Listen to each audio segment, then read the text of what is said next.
সকালবেলা ঘুম থেকে উঠে সব মায়েদের একটাই চিন্তা, ছেলে মেয়েদের কী টিফিন দেবো। অবশ্য সেটা হতে হবে হেলদি আর টেস্টিও। তো সেটাই তোমাদের সঙ্গে শেয়ার করতে চলে এলাম। তো দেখো এখানে আমি গাজর, ক্যাপসিকাম আর পেঁয়াজ নিয়ে নিয়েছি। একটা গ্রেটারের সাহায্যে ভালো করে ছোটো ছোটো করে আমি কেটে নিলাম। এবারে দেখো একটা ফ্রাইং প্যানের মধ্যে আমি এখানে ফোড়নিতে তেজপাতা, শুকনো লঙ্কা, সাদা জিরে, কারি পাতা দিয়ে ফোড়ন দিয়েছি।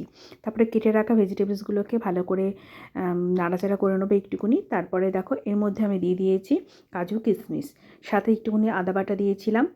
আর এবারে দেখো আমি এখানে ডালিয়া ইউজ করছি। ডালিয়াটা তো আমি এখানে 2 কাপ মতো নিয়েছি। তো 2 কাপ মতো ডালিয়ার সাথে এখানে তোমরা 4 কাপ মতন জল দেবে। আর এটা কিন্তু একদম ঝরঝরে মতন হবে, পোলাও যেরকম হয়। তো এর মধ্যে স্বাদ অনুসারে নুন আর চিনি দিয়ে দিয়েছি। এবারে দেখো এর মধ্যে একটুখানি হলুদ গুঁড়ো দিয়েছি আর একটু চিলি ফ্লেক্স অ্যাড করেছি। তো আমার মেয়ে যেহেতু ঝাল ঝাল খেতে পছন্দ করে, এই জন্য আমি ঝাল ঝাল মতন করেছিলাম। তোমরা যারা ঝাল পছন্দ করো না তারা এটা স্কিপ করে যেতে পারো। এবারে জল দিয়ে এবারে আমি চাপা দিয়ে দেবো যতক্ষণ পর্যন্ত সেদ্ধ হয় ডালিয়াটা। এরপরে দেখো আমি একটা শশাকে কেটে নিয়েছি আর পেঁয়াজটাকেও ছোট্ট ছোট্ট মতন করে কেটে নেবো। এবারে এই শশাটাকে যে কেটেছিলাম ওটা একটা গ্রেটারের সাহায্যে আমি গ্রেট করে নেবো। আর পেঁয়াজটাকে খুব ছোট ছোট করে কাটতে হবে।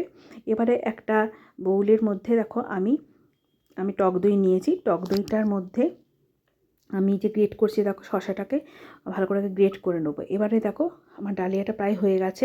এবার নামানোর আগে একটুখানি গরম মশলা আর ঘি দিয়ে নামিয়ে নিতে হবে। ব্যাস হয়ে গেলো ঝটাপট আমার ডালিয়ার পোলাও। তো এবারে দেখো এই যে গ্রেট করা শশাটাকে এবার হাতের সাহায্যে পুরো রসটাকে বের করে নেবো। নাহলে না এই যে রায়তাটা করব এটা টিফিনে দিতে একটু অসুবিধা হয়, কারণ বেশি যদি গ্রেভি টাইপের হয়ে যায় না তাহলে ওটাও টিফিনে দিতে অসুবিধা হয়। তার জন্য এইটুকুনি আমি দেখো খুব একটা করছি না, এরকম গ্রেভি টাইপের একটু শুকনো শুকনো মতনই করে দিচ্ছি।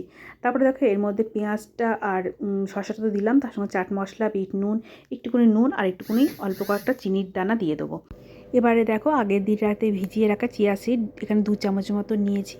এবারে এই যে মিশ্রণটি এর মধ্যে ভালো করে মিশিয়ে নেবো। দিলে দেখবে এর টেস্টটাও খুব ভালো হয় আর খুব হেলদিও হয়। তো এবারে দেখো 2 চামচ নিয়ে নিয়েছি আমি। তো যেহেতু আমার মেয়ে সকাল 9টায় বেরোয় আর ফিরতে ফিরতে সে বিকেল 5টা হয়ে যায়, তার জন্য একটু ভারী টিফিনে আমাকে দিতে হয়। তো এই ধরনের টিফিন দিলে দেখবে অনেকটা হেলদিও আর খেতেও কিন্তু বেশ ভালো লাগে। তো এবারে আমি টিফিন বক্সটা সাজিয়ে নেবো। তো দেখতেই পাচ্ছ ডালিয়াটা কিন্তু ঠান্ডা হওয়ার পরে পুরো ঝরঝরে হয়ে গেছে, কোনো রকমভাবে গায়ে লেগে নেই। আর এই দেখো এখানে দিয়ে দিচ্ছি আমি রায়তাটা। আর এখানে কিছুটা শসা আমি কেটে রেখেছিলাম, সেটাকেও টিফিন বক্সের মধ্যে দিয়ে দেবো। তো এই হেলদি ব্রেকফাস্টটা কেমন লাগলো টিফিনটা তোমরা অবশ্যই জানিও। আর আমরাও কিন্তু সেদিন ব্রেকফাস্টে এটাই খেয়েছিলাম, খেতে কিন্তু বেশ ভালো হয়েছিল। তোমরা যারা এভাবে করো না অবশ্যই কিন্তু একবার ট্রাই করতে পারো। এটা কিন্তু খেতে ভীষণ ভালো লাগে, তোমরা কিন্তু অবশ্যই আবার ট্রাই করো। আর তোমরা সকালবেলা ছেলে মেয়েদের কী টিফিন দাও অবশ্যই আমার সঙ্গে শেয়ার করো, যেটা অল্প সময়ের মধ্যে একটা হেলদি ব্রেকফাস্ট বানানো যায় কিভাবে সেটা। আর এখানে তো দেখতেই পাচ্ছ আমার টিফিন বক্স সাজানো পুরো কমপ্লিট হয়ে গেছে। তো ভিডিওটা তোমাদের কেমন লাগলো অবশ্যই তোমরা কমেন্ট করে জানিও। আর সবাই ভালো থেকো, সুস্থ থেকো। আবার আসছি পরে একটা ভিডিওতে, তোমাদের সঙ্গে দেখা হচ্ছে। টাটা।